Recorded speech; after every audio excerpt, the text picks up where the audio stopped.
আলী ভাইয়ের হত্যার পর বর্তমান স্বরাষ্ট্র উপদেষ্টা জাহাঙ্গীরের কোন অধিকার নাই তার চেয়ারে বসার। একজন ব্যর্থ, তিনি তো অনেক আগেই প্রমাণ করেছে। তার দেখা পুলিশ ঠিক মতো ফাংশন করছে নাকি, তার দেখা এই রাষ্ট্র ঠিক মতো ফাংশন করছে নাকি, কিন্তু সে দেখে কোন জায়গায় পেঁয়াজ বেশি, কোন জায়গায় আলু বেশি, কোন জায়গায় তেল বেশি।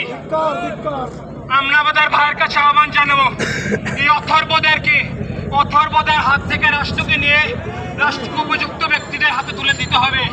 এই অথর্বকে তার চেয়ারে বসার আর কোনো সাহস নেই, আর কোনো যোগ্যতা নেই, আর কোনো ম্যান্ডেট নেই। আমরা আশা করি এই চোর, এই বাটপারেরা, এই অথর্বরা এই চেয়ার ছেড়ে দেবে এবং যোগ্য ব্যক্তির কাছে চেয়ার বুঝিয়ে দেবে। ধন্যবাদ ভাই।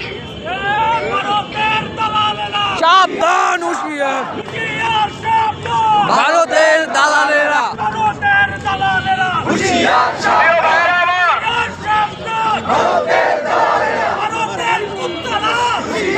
সাবধান, ভারতের আর সাবধান। প্রিয় ভাইয়েরা আমার, আমরা আমাদের বক্তব্যের প্রায় শেষ পর্যায়ে চলে আসছি।